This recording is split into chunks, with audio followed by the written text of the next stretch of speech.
Hello and welcome back to another episode of TFS Insider. My name is Callie. My name's Edgar. And today we are joined by two very special guests, industry professionals from Nordstrom.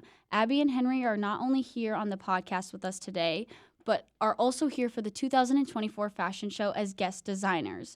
We are so thrilled to be able to talk a little bit about what your journeys in the industry have been like and more.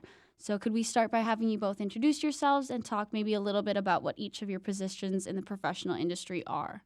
My name's Abby. I'm a 2015 Iowa State alum, and I work as a senior technical designer at Nordstrom with our late career women's classics brands, and I grew up in Des Moines, Iowa. Awesome. My name is Henry Wang, and I am a 2011 graduate of Iowa State, and I am the product developer for our late career and classics brand for Nordstrom. And I grew up in Mason City, Iowa. Sweet. Could you guys walk us through maybe what a typical day in your life in these positions looks like to start us off? So Henry and I work on the same team, which is super exciting. Our desks are actually right near each other, so Oh, our awesome. days Nice. start very similarly. We both get into the office pretty early. We're both morning birds, so we generally get in, and our day kind of starts off with emails, generally speaking. Since we work with a lot of overseas factories, they're working while we're asleep and kind of vice versa. So the beginning of our day is kind of spent making sure there wasn't any issues, if they had any call outs for us that we need to bring to the team, all that kind of good stuff. And then from there, we'll do our big cross-functional meetings with the rest of our cross-functional partners, design, merchants, product development, tech design, print and pattern, all that stuff. And we kind of just meet to go through all of our priorities for the week and make sure that we have everything kind of in line, ticked and tied. And then we kind of split from that point. So I would spend the rest of my day working with fit samples, measuring, prepping, fitting on our fit model, all that kind of good stuff. And then Henry kind of splits off and does his stuff. Yeah, and so right now our job roles are in our hybrid mode. So we're at home working on Mondays and Fridays, kind of like our heads down, get as much stuff that we can get done in our own personal times for work. And then Tuesday through Thursdays is our in-office collaborative time, is when we have all of our meetings and everything that we need to get done with our cross-functional partners. Usually after we have our daily meetings and our kind of run-throughs, my day is chaotic. There's no normal typical day. One day I could be running around trying to find samples in the mailroom, getting packages and opening them up and getting our samples. The next day I could be counting threads on a garment to make sure that we're doing the proper stitch count for, our sweaters, things like that, to matching colors on Pantones. But majority of the time, as a product developer, we're the glue of our team. And so everyone crosses through us. We talk to our merchants, we talk to our design team, we talk to our production planners, we talk to our technical designers. We work very closely together and with our product. And the two of us are the ones who touch it first with our designers, and we're the last people to kind of touch it before it goes to production and into the stores. So following up with that, what does the process of designing and developing products for Nordstrom look like? Or could you give some insight on what your creative process looks like?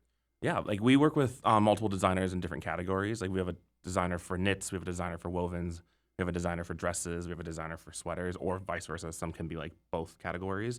But we do have a trend and concept team that Nordstrom has, and they basically are the ones who put together and curate a big concept deck that gets presented each season. They do all they go to the shows in New York City, Paris Fashion Week, things like that. They do all the trend research that you see online, that people go to the shows that are very glamorous. I feel like their job is the greatest. Basically get to sit back, look up the shows, do research and trend research, the colors of the season, and they kind of set the tone for our development. And then that's planned on and passed on to our full team at the time. And then our designers take that back on their own and they decipher it and kind of, soak it all in, and then they do their creative processes. However, our designers do their creative processes, and that's how they come up with their designs.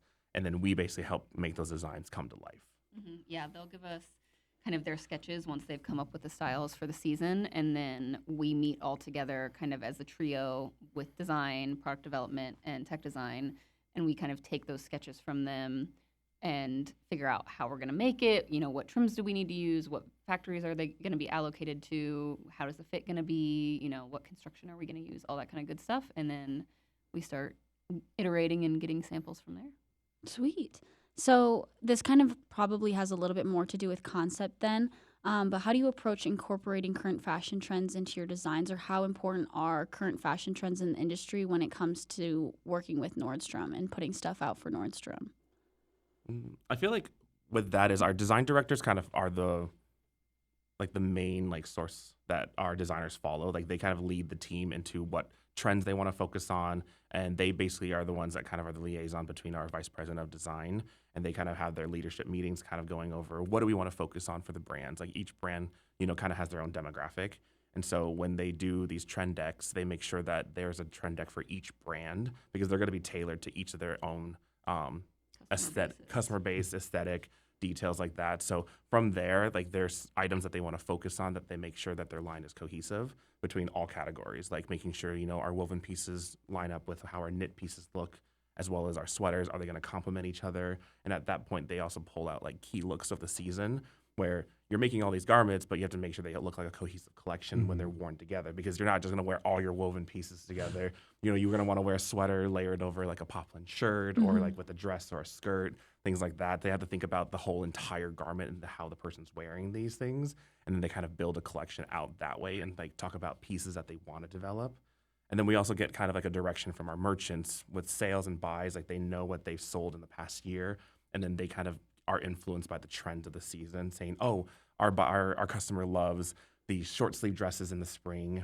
Can we do more short sleeve dresses? You can style it and then the design kind of takes it on their own and makes up the style, but it is a short sleeve dress that they're presented with. And then the buyers kind of have their own take on it and saying oh, we love this print. Yellow was a great color this last season. Can we do it in yellow again?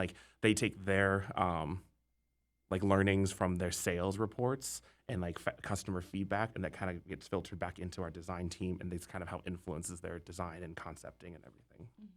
Gotcha. How do you feel your personal design aesthetic influences your own work within the company?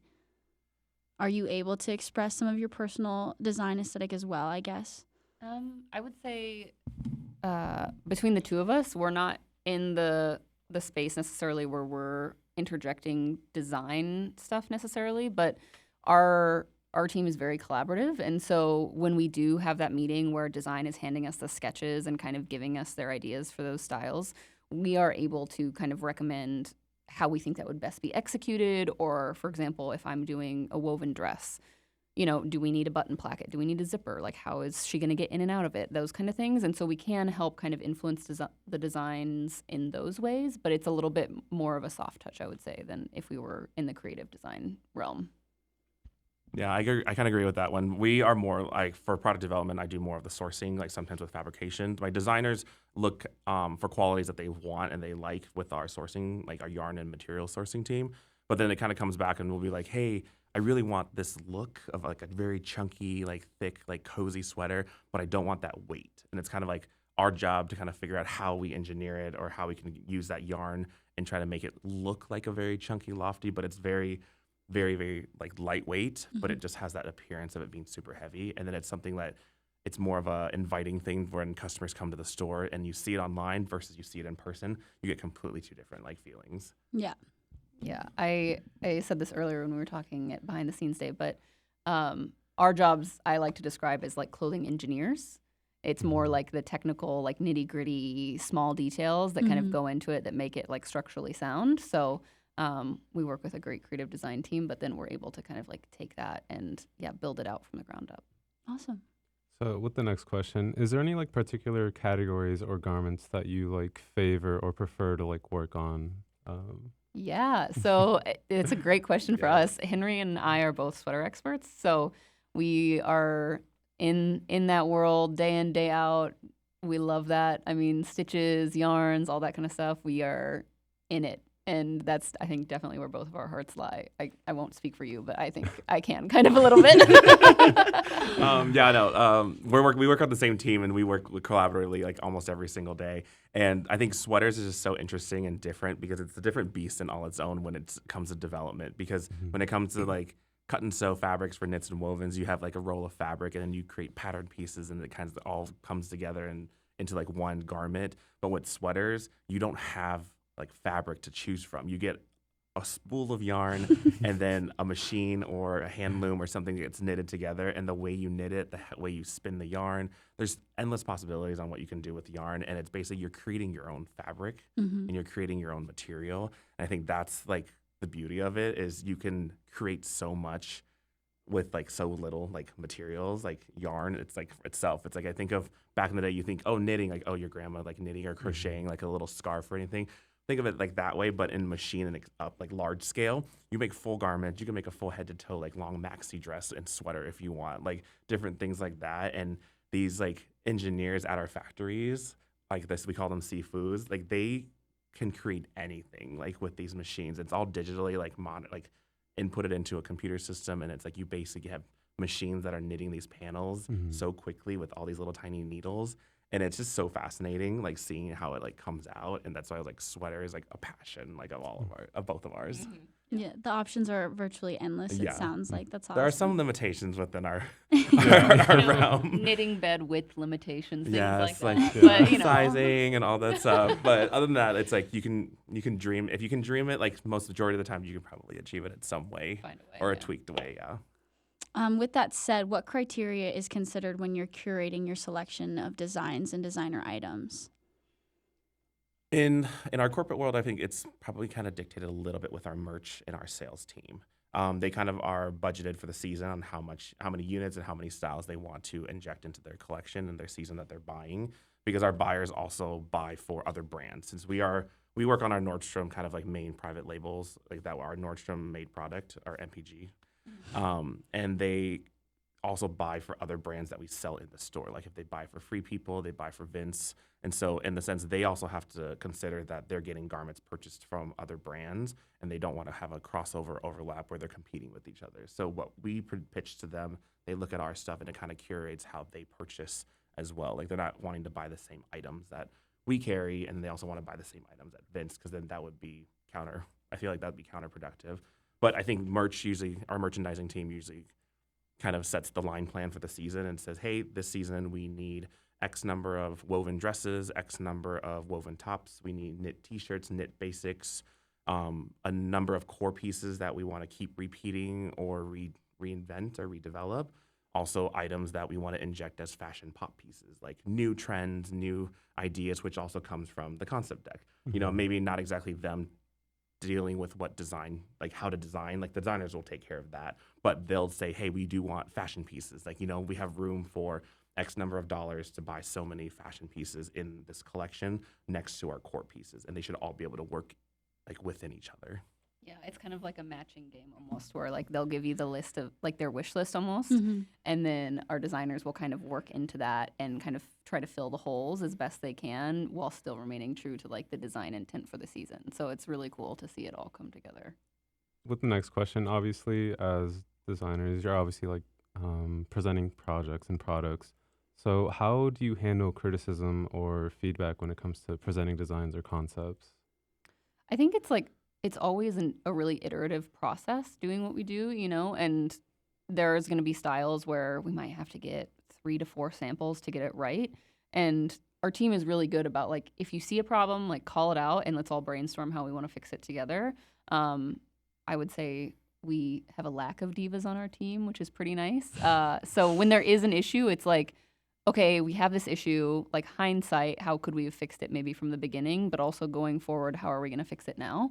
And it's a nice environment to be in, because it's not like pointing the finger and be like, oh, you messed this up. It's like, okay, maybe like there was a few like factors in play here, but how can we just move forward and make sure it's what is going to be best for our customer in the end? Yeah, we work really well as a team. Like we're one brand, and so ultimate goal is to, you know, create beautiful product, and we want to satisfy our customers. And so in the sense, like everyone has that on their mind, and so we work very well collaboratively with each other. Like if something happens, you know, maybe we get a bad review on something, we dive deeply into it and see like, you know, how many of those type of reviews, what happened, how could we fix this, or is it something that we could have done or prevented, or if it's something that maybe it was just the styling or the detailing, or maybe it was something about like, you know, budgeting, maybe we bought too many units. Like there's different aspects and elements of it, and it's great that each member of each cross-functional team kind of comes in and kind of injects their own a little bit of like information and facts that happens with something, you know, if it is criticism or if it's something that we see a negative review on or someone called something out. We'd always like to want to make sure that we're remedying the situation, and how do we improve on it as a new opportunity for the next season. When it comes to, we kind of touched on it a little bit with the merch and the buying team and customer feedback and stuff like that. But when it comes to incorporating that customer feedback into things, is it more like wearability or like colors and stuff like that? What's like the normal feedback kind of like when it comes to stuff like that? So my team looks at customer reviews all the time. I feel like I'm constantly on the website creeping through. I wish people would write reviews more because it lets my team do our job infinitely better when we can hear from customers directly. I'll keep that in mind when I Yeah. shop. Yeah. One of the things that's really cool, though, about Nordstrom is our flagship store is actually on the bottom floors of our corporate office. So the flagship store in Seattle is the first few floors, and then the corporate office is actually on top of it, stacked.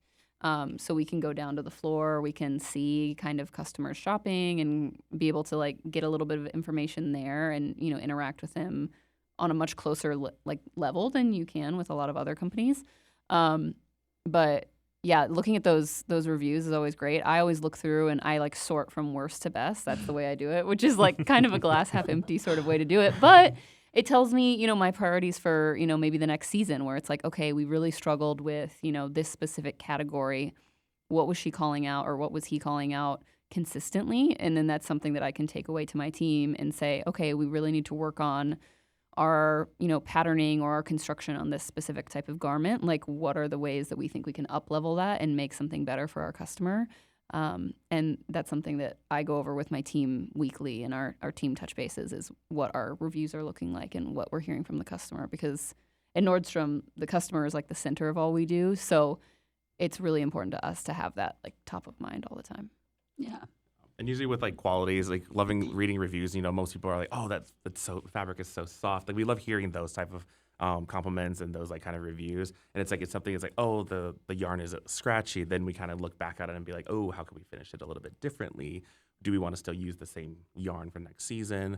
Things like that. And also it's like if we have something that has rave reviews on the quality, we're like, okay, maybe we should reuse that quality because, you know, everyone loved it. Everyone had something like great to say about like, you know, a certain fabric. And that kind of just also gravitates to our designers, and they're like, oh, we see all these reviews, and the designers are also looking at these reviews as well, and they're taking like notes saying, oh, you know, everyone loves this fabric, this quality, everyone like think it's great. We should definitely keep it in as a core quality, and then we keep using it maybe next season or next year during the same time frame, you know, for that if it's for fall, whether it's for winter, things like that, and it's like usually like very very helpful, and like, it's like stuff that we always look at. Yeah. And this might be kind of outside of your wheelhouse a little bit, but how do you guys kind of determine product prices to hit your target markets? That is usually run by our merchants. I deal with a lot more on the costing side. I negotiate costs with our factories based on like garment construction, yarn quality, or yarn pricing, and also fabrics when I do work on cut and sew. Merchants kind of have their budgets for the season, and they also do their research on price buckets and like what's the sweet spot that everyone's buying the garments at. You know, when they do our sales reports, we get weekly sales reports in our big cross-functional meetings at the beginning of the week, kind of showing how we're doing this week in the stores, how our online, how our sales are doing. Are, you know, people gravitating towards, you know, certain items that just got released, or are things getting picked up because they're going on sale? Like, you know, we get all of those kind of, you know, lovely little tidbits from our merchant team. And they report back to us with great information that kind of helps us gravitate towards our next development season. But like usually the retail prices are set by our merchants because it's based on competitors, also different like trend research and like what do you call it? Like when they go in comp shopping, like when they go out and look at different items and saying that, oh, this is very similar, like our competitor brands, and be like, oh, our brand aesthetic is very similar to this brand. They're retailing at this, you know, price point. You know, we should be a little around the similar. We're being like, you know, not crazy out of the norm, but it's very, very much on our merch, and they bring us great information to help us with setting those retails. Yeah, and I think something that's kind of cool about what Henry and I do is once we know what they want the retail for a certain style to be, then we can help them kind of get there with what we do. You know, maybe I alter the construction to be a little bit more, you know, factory friendly so that it's easier for them to do, so that it saves us time. And then, you know, that's obviously helping with cost. Henry can be sourcing different items to help us make sure that we're like getting the right thing for the quality that we want and then also the cost that we want. So we can kind of go back once we know that information and then see what we can do on our ends to kind of help everyone get to that goal. Yeah, gotcha. Following up with that, like how do you manage your relationship with like your suppliers to ensure quality and reliability when it comes to that? That's mostly Henry. I'll give my Yeah. little 2 cents. But Yeah, go for it. I mean, it's something with us, and it's funny because, like I said, we're both sweater people. So we've actually worked with the same suppliers almost our entire careers for sweaters because it's such a small world, which is crazy. So we have personal relationships with a lot of our suppliers, which is really cool. But I mean, it's also one of those things where you see it as like one team, one dream, right? You know, like we're all working to make this product together, and we could not do it without the factories and the suppliers. So making sure that we're partnering with them to help them achieve their goals and us achieve our goals. And I think that's really important as we kind of work through everything. Yeah, I think that's just like our day-to-day relationship is like we have an email chat with them every single day, like back and forth, like with our vendors. We have an agency, and we also have direct to factories. Like just as like with agencies, like we have an agent that kind of manages our other factories to help us like consolidate our items into one. But it's just great like to have that relationship with them, especially when we do travel. Like for us is like we travel at least once or twice a year, like roughly is usually when we're starting out because COVID kind of halted a lot of the travels. But in my previous jobs, I usually traveled about once or twice a year to our vendors overseas, and I worked with a lot. Most of my sweater factories are either in China, Cambodia, Vietnam, and we'll visit the factories and meet with our agencies, and they literally are the ones that kind of like help us guide through all of our development. They're kind of like the middleman person that separates out each factory individually. And for us, like we want this to go to this factory, we want this to go to this factory. They help us with allocation, but then also they help us with a lot of like our sourcing like capabilities. That when they're in person, they're in the country, they're there next to the factory. When we're not, they see things better in person, and then they kind of relay that back to us. But keeping that vendor relationship is just always great. Like making sure that you're being respectful as well as they're being respectful back towards you, and then just literally just being like a normal like human being. Like we're not being crazy, we're not being high demand people, but it's like having a good, nice working relationship, and having that face to face kind of contact just strengthens that relationship. And I love it, honestly. Like one of my agents I've known since I was like at one of the companies back in 2012, and I came to Nordstrom 3 years ago, and I found out that she was my agent. She literally texted me on my phone and WhatsApped me, and it was like, "Is this Henry from like back in 2012?" And I was like, "Yes." And she goes, "Oh my God, this is so good to see you again." Like, and it was just great. Like I remember like she like had her daughter was like 1 or 2 years old, and she just showed me a picture like a couple weeks ago. She's like a teenager, Oh my and she had a gosh. ballet recital. Like that's like the kind of relationships we have with our agents and like our partners overseas, and it's just great. Like we just have like a good working relationship as well as like a fun, friendly relationship as well. That's awesome. How do you see the future of fashion evolving, especially in terms of retail and consumer behavior? Ooh, that's a Big question. loaded question. I don't know. I feel it kind of going. Or both maybe how ways. have you seen it evolve over the years, too, if that's easier to answer? I feel like, I mean, like not to try keep touching on the COVID subject, but I feel like COVID kind of, made online shopping boom just because we weren't able to be in person. But I feel like now that, kind of it's subsided a little bit more, people are going out and shopping in person. And I feel like we're bringing back that old school fashion of customer service, like especially in Nordstrom, we're very, very keen on like customer service. Customers are number one. And we are always wanting to drive our customers into the store. Like go into the store, try things on, feel and touch the fabrics. Like, we strive for quality, and it's so different, like an online shopping experience versus an in-store shopping experience. And I think that's like how I feel like it's coming. It's a good hybrid. Like you have people who are going to shop online because of either location. You may not have a Nordstrom nearby, but then you have people who purposely only go into a store because they want to know what they're buying. They want to see and they want to feel and touch. And I'm not gonna lie, sometimes when I like go shopping, I mean, working in fashion has ruined shopping for me. But like when I go to a store, like I sometimes don't even look at the price tag. I'll feel something first before I even like want to look at the price, because I was like, oh, this feels nice. Like I love this feeling. Or, oh, this is kind of like scratchy. I don't know how I feel about this. You know, it may look so cool or it may look very nice. The colors are vibrant, but like when you feel it, I mean, you get a different, it's like an emotional reaction. Like you want customers to feel emotional about your product. You know, you want to wear it and be proud of wearing something. Yeah, I'm the worst. Similarly to Henry, I turn everything inside out when I'm shopping, and it bothers my husband so much because I'm like, how did they construct this? Is this good? Is the seam going to fall apart in the wash? I don't know. Can I put it in the wash? I think that's something that I've noticed, at least for me in the technical design side of things, is like customer garment care and what people are willing to do for garments. I would say I see a lot less like dry clean only sort of stuff now, which is interesting because, we do different things to be able to account for how the client or the customer is going to take care of their garment when they get home. So that's something that I've been seeing a lot more of. And we do, more testing on our end to make sure that it can like hold up to all the things that it's going to, see in its lifetime and experience. And it's like a little person, this little garment that I'm sending out into the world. I want to make sure they're Yeah. prepared. With our next question, so obviously working in the industry, do you have like a favorite part of your job, or do you have any like favorite moments of like working in the industry that you would like to share? Yeah. Henry and I are similar in this. We answered this question earlier too, and it's such a fun one for both of us. But because we get to be with the style from like the very beginning and sort of like the conception of like doing the design with design and like working through how we're going to make it and everything, we really get to see it from its like birth all the way to the end to putting it into production and having it delivered to the factory. So I think the most like validating thing for me, and I think we both share this, is actually seeing it out in the wild and seeing people wearing the garments that we worked on. That's so fulfilling. I know, I told the story earlier, but my dad was traveling for work and he was in China, and he sent me a picture because one of the people he was meeting with was wearing a garment that I had worked on.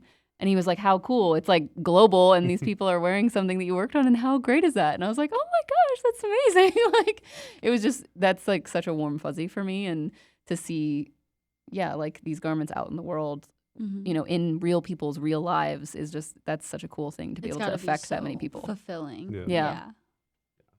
I echo the same sentiment. Like a lot of the times it's more of like when you see people wearing it and you like kind of like, if you know them and like, oh, I worked, like that shirt is so cool. Like, I worked on that shirt. Like it's, how do you, like sometimes I'll like go to people and I'll ask them like, how do you feel in it? They're like, oh, I love this so much. And it's like, when you hear that, it's just so satisfying. It's just very rewarding. It's like all your hard work, blood, sweat, and tears, goes into it. And you see that garment literally makes someone so happy and excited. It just looks such a good feeling. Yeah. Little pat on the back. Yeah. What are some challenges that you've faced while working in the fashion industry, and how have you overcome them? I feel, okay, for me is I've had a lot more, like I went from different small company, like, startup companies to corporate companies to like mid-tier companies. I've kind of jumped all over before I've got myself to Nordstrom. I definitely have seen different facets of the business. I have been product development in majority of all my jobs. I did do fabric researching, and I also did a couple merchandise positions before, just because the smaller the company, the more hats you wear, so you have more job, positions that you're handling. I think the fashion industry is very cutthroat. I think the corporate companies are a little bit more stable. They know what they like stand for and what everything like that. You have a good company, you stand by them. Like, Nordstrom, I 100% have a place in my heart for, like they have been nothing but the greatest. And so some of these other companies, I feel like were just places that I could learn and grow from, be like, oh, this is what not to do, or, things like that, or this is what I love to do and I want to carry this on to my next job. I feel like it's definitely like the industry is kind of up and down depending on, the type of job you have. If it's a smaller company, you work a little bit longer or a little bit more harder hours just because you have less people to share the workload. Or they may not be as knowledgeable as you. Like you may need a team that actually has, proper knowledge, proper work ethic and things like that. But sometimes you may hit the jackpot, which I'm not gonna lie, I love my team. Like Abby's like one of them, and like all of my team, my designers, my cross-functional team. I couldn't ask for a better group of people to work with at work, and it just makes coming to work so much easier. And like I feel so supported at my job, and it's like I feel like in the 13 years I've been in the industry, like it literally has been like, oh my goodness, I've come to like the final stage. Like this is what I deserve. Like my mom always says it. She goes, you put in your man hours. You've definitely did your due diligence, like grinding all the way through the fashion industry, and that you deserve to be in this position, to be taken care of now since you've taken care of so much.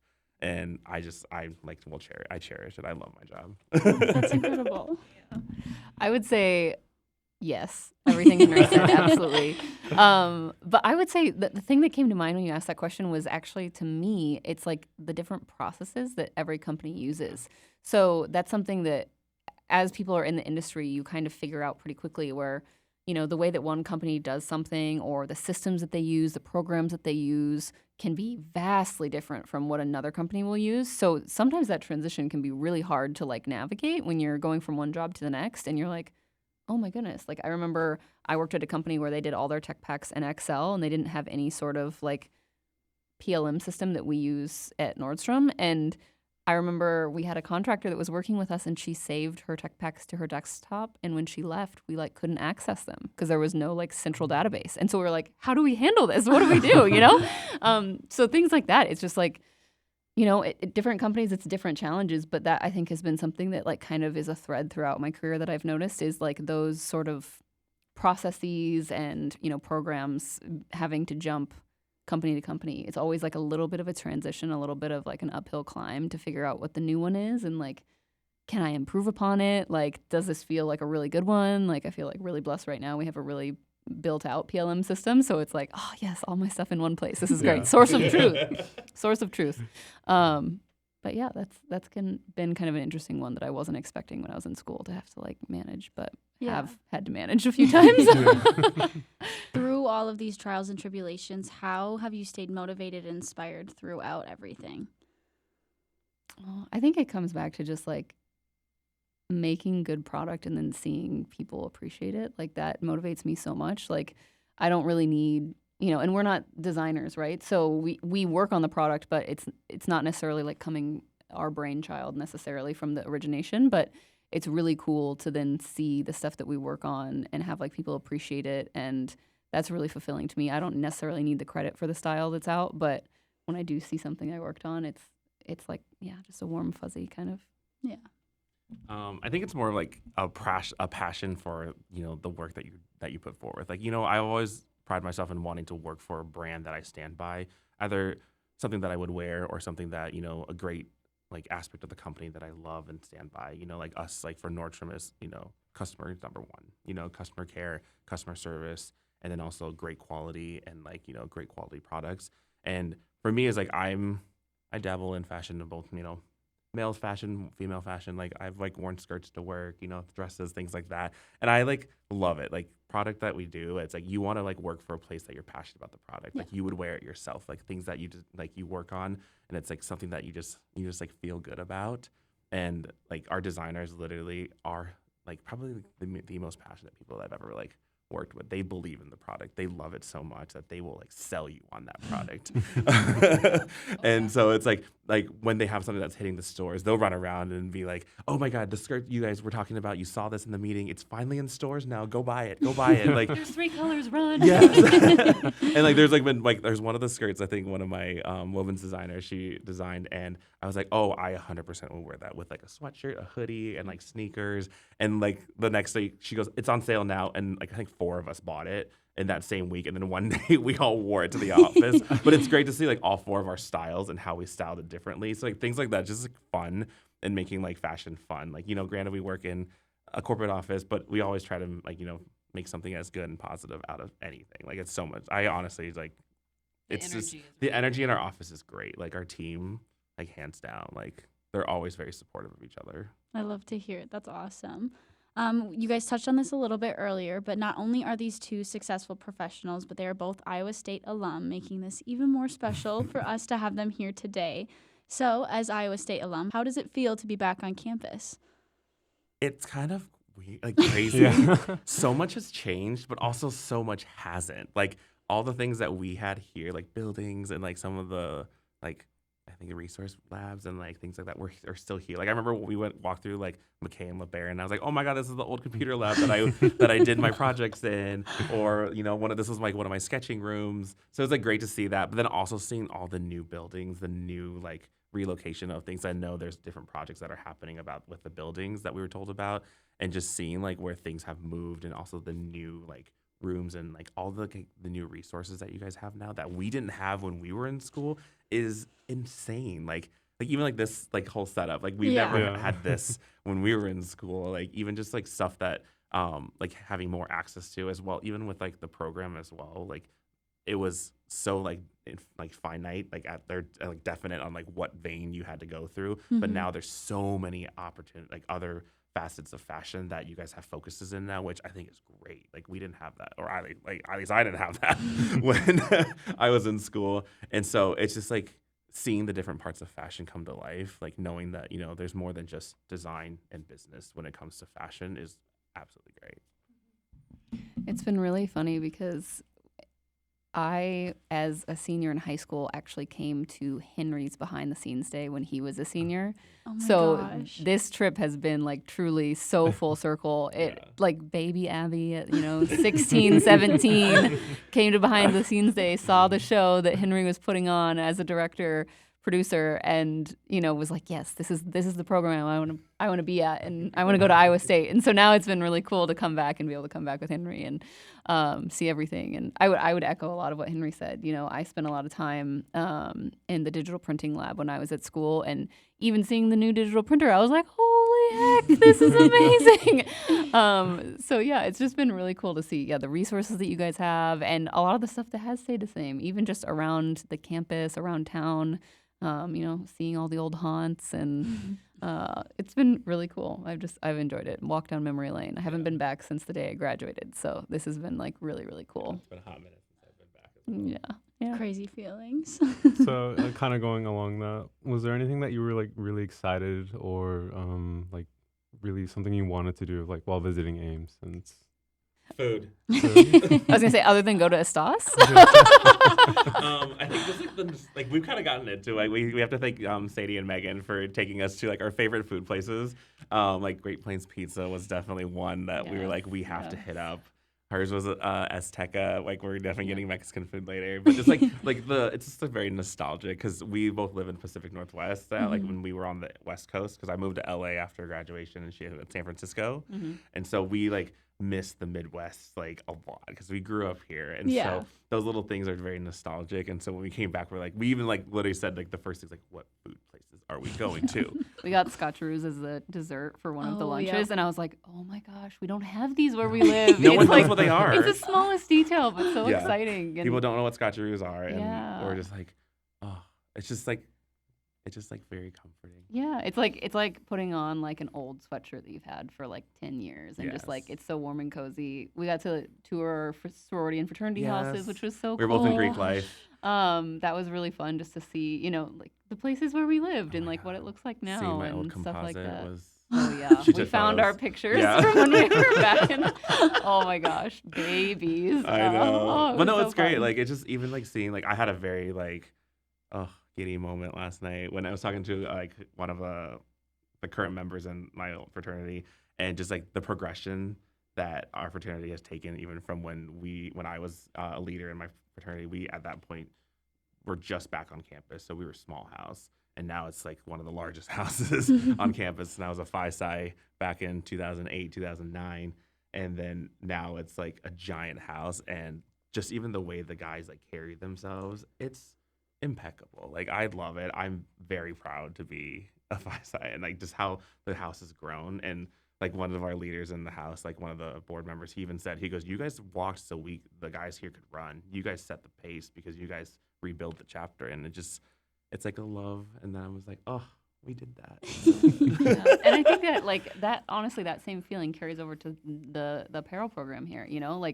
Just seeing how everything has changed and grown, and it makes me so proud to be an alum of Iowa State, because I know that when we have openings, I'm gonna be putting up Iowa State students for sure, because I know you guys are getting such a well-rounded curriculum and really being able to dive deep in some of the really technical stuff in the business. So it's been really cool to see that. Yeah, even with wanting to coming back for the fashion show, we both literally jumped at the Oh, yeah. opportunity. We got asked. I was like, "Ooh, yes, please!" And just seeing it, because I remember when I was a committee member, my first year part of the fashion show. It was the first year it got moved to CY Stevens Auditorium. So it was the first time it was in this large space, and then seeing what y'all have done with it now is just amazing. Even the garments that the students are submitting, we saw part of the rehearsal last night, and literally the garments that the students are putting in and submitting for the show are We were blown away. we're blown away. It was so great. Insane. It's impeccable. Some of the things were I didn't even think anyone would be able to make stuff like that back in our days. being here. But like even our pieces, like when people were submitting, like I know you submitted your senior collection. I submitted art pieces. Like they were cool. Like they're innovative and new, inventive. But like the things that we have now, especially with the new technologies in the world, like I mean, a lot can happen in like 10, 12 years. So it's pretty awesome. What have been some of your biggest takeaways or lessons that you've learned from Iowa State then? I think the biggest takeaway I got from Iowa State and what I find has been consistent across industry people when I talk to them is the Midwest work ethic is so real. And people don't understand until you leave here. But like people know if they're getting somebody from Iowa State that's been through this program that they are going to work their tail off to figure things out. They are going to do the best job ever. And, you know, that's something that I can't say is like consistent with everyone that I've ever worked with, but I feel like the people that have come through Iowa State, like I know that like we have that consistent experience, and I know what, you know, everyone has been through to like get the education that we have. And so I think that's something that has been really cool to like see from both sides, like both as a student and then also in the industry now. I think also just like realizing the education that we got here really set us up for success in our jobs. Like granted, we do learn, like especially in the fashion industry, you can learn something from a book, but until you get hands-on experience, you won't be able to put those two and two things together. Like what you learn on in the textbook is different than what you actually do in real life. But when you have the knowledge of both and you put it together, it's something just like something that's harmonious with each other, and you literally can be grateful and thankful that you learned this in school. Like we both like were saying like earlier, like there's like certain projects that we learned, like we made in school that we wish we still had, or we would like reference. Like The in our Stitches day. and Seams book Oh from my gosh. I literally would keep that on my desk. If I could still find that thing, I would keep it on my desk and use it every day. Like it's so funny. Like, you know, you put all this work into a project and you're like, oh gosh, am I even going to use this after school? Yes. That one specifically, I can say 100% yes.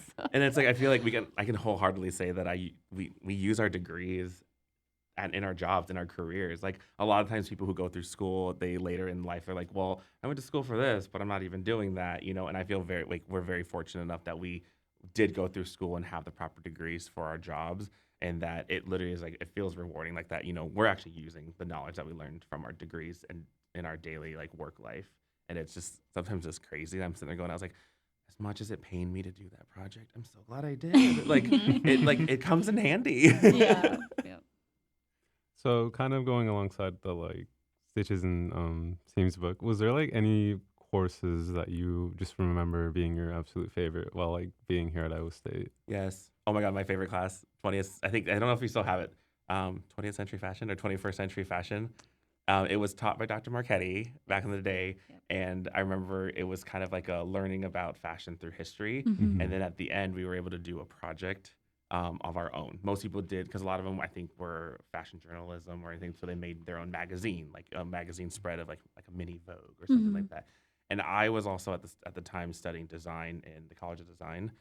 And I wanted to do something completely different. I was part of the fashion show. I wasn't in the set team or part of the set committee, but I was like, oh, I want to do this. Like, and I created an entire project doing different 3D like sketches. Like I did hand sketches, but all different stage setups of runways, like different like light setups, different like runway shapes. And I did that as like a pitched project for, hey, if I was to run New York Fashion Week, here are all the different tents that I would have for how I wanted to present fashion shows, and like doing like set design and all that stuff. So it was kind of something that was out of my element, because I didn't follow through with architecture because I switched to fashion, but I wanted to bring an element of that into my project, and it was something different, and I was very happy and proud of it. I think she kept that project to show for other students too, so I was very proud of that. I think for me, it would probably be one of my pattern making projects. I incorporated digital printing into one of my pattern making projects, and I remember I made this dress, and I think I called it the wine glass dress. It was a very boring name, but basically the back of the dress followed the shape of a wine glass that was digitally printed on it, and then the skirt had this image of like rose in a vineyard that like followed the flare of the skirt, and it was so cool. It was one of those things where it was like, would I wear this in daily life? No. But is it so awesome? Yes. And I still have that dress. It's hanging at my parents' house in the closet, and every once in a while I'll go throw it on because it just makes me happy. But it was just a fun project that was able to combine multiple classes that I had taken at the time into this one thing. And I put that in the fashion show, and it walked the runway, and I still have all those fashion show pictures too in my portfolio. And it was just a really fun one that I still look back on very fondly. That is so cool. What did your schooling teach you that the industry doesn't? And or vice versa, what has the industry taught you that school didn't? I think I came out of school very, very confident in myself, which is probably my fatal flaw, I would say, as a person. But I will say I did know a good deal compared to a lot of other fresh grads. What the industry was able to teach me, though, is like kind of what Henry alluded to earlier, is how to apply that knowledge. Before it was like, all of the theory behind things, but once you start applying it to real life garments and real life production, that's when it kind of all starts to click together. And I think during my first job, I actually had a situation where I came in, I was like fresh out of school, and my boss went on mat leave unexpectedly early. Her baby came early. And they were like, Abby, you can step in and run this category by yourself, can't you, until we find somebody? And I was like, what? I'm like 3 months in. What are you talking about? Run the category. But it was really cool because I was able to kind of apply my knowledge that I had learned in school, look through the history of what we had been making up until that point, and start to kind of reverse engineer what I needed to do going forward. And so that was really cool to be able to kind of have that trial by fire and figure it out pretty quick on my feet. But I think I got the tools to do that here, and learned how to collaborate with people here during a lot of the group projects. And that those skills have definitely translated, I would say. I think most of mine probably more is learning on the go and learning on the fly, because not every company is fully structured that you'll have someone when you get hired on to onboard you and teach you how to do this or teach you how to use the system and all that stuff. And I think a lot of it was basically like you learn as you go, or you're a self-learner. You have to be, especially in the fashion industry, when you don't have that structure, I feel like you have to be proactive. You have to be that, self-guided learner, like figure something out, be a problem solver. And I feel like in school, we were handed these projects, we were handed these things. So you knew the basis of it, but it's like going back to you learn on the go and kind of knowing how to apply what your industry life and what your school life is and melding it together and be like, okay, how does this work together?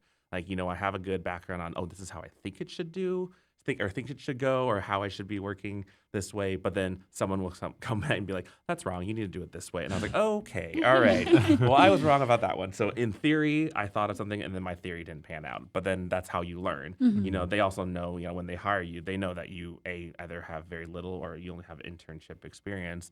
They know what they're taking on. They know it's an entry level position. So for them, is they're also knowing I'm hoping that they want to grow you and teach you and everything like that, instead of just having a body there to do work.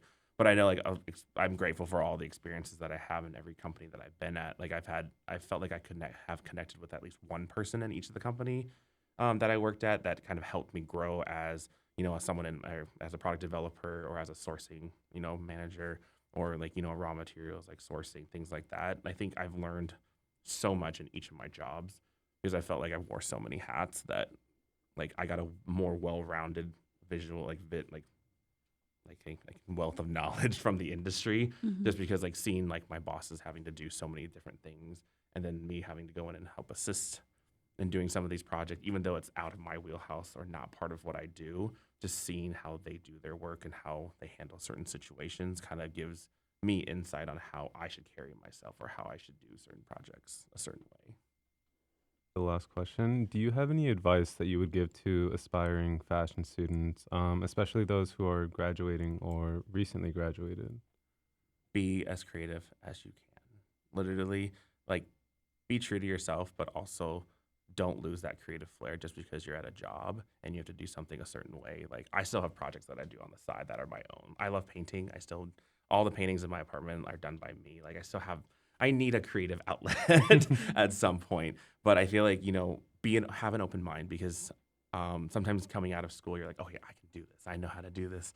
And, you kind of get a quick reality check when you do get into the industry, because there are so many things that you don't learn. Like, especially in the fashion industry, there's like like Abby said earlier, it's different processes at different companies.